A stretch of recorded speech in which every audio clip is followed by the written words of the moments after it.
Hello and welcome back to your own channel Indian Defense Analysis, where we bring to you all the latest development happening in the defense sector.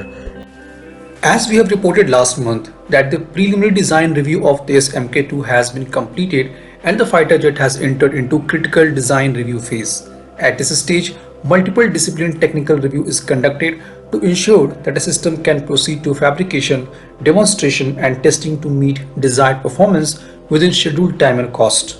Now there is update coming for CDR stage.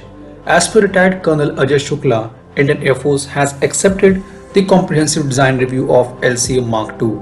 This is considered as a major milestone in this Mk2 development. A major part of CDR involves the review of airframe design, and now since it is cleared, it paves the way for fabrication of airframe involving fuselage and wings as a major component of the fighter jet. HAL is expected to soon commence building the prototype of this Mk2, which is expected to get ready by late 2022 and take its first flight between 2023 to 24. As per HAL chief, by 2026, all the testing of this Mk2 will be completed and the production activity will be started from there onwards. He also told that during the engine selection for LCA Mk2 program, GE has proposed TOT of around 60% in phased manner for manufacturing G414 engines in India. More than 60% pre-flight test work has been completed, which includes the completion and finalization of cockpit configurations, sensors, antenna process finalization for drawing, release, procurement of raw materials and its availability assessment, detailed design for various subsystems, finalization of SOPs for first flight. These Mk2 general systems and structures are now being manufactured and other components are in development process. LID will be developing two upgraded Uttam AESA radar to be delivered to HAL by April 2022.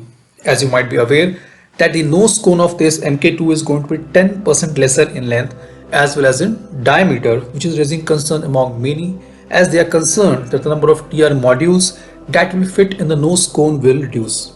But it's not like that. First of all, we have to understand that this reduction in dimension of the nose cone is going to drastically improve the aerodynamic performance of the fighter jet. The design will help fighter to fly faster, even turn faster and experience less drag. Another important point to note is that this Mk2 will not have pitot tube in radome, which gives more space for TR modules to fit in. And the most important of all is the latest version of Uttam AESA radar, which is based on gallium nitride. These radar packs more power in less space. The power generated by gallium nitride radar is double of that of Uttam AESA Mk1, which is gallium arsenide based. This Mk2 will also host an internal IRST, meaning inside radome. Usually you will see them above the nose cone, which will again improve the aerodynamic performance of the fighter jet.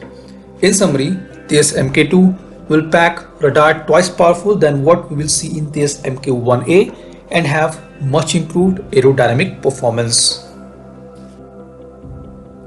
This was today's update. Please let us know what is your views about these in comment section.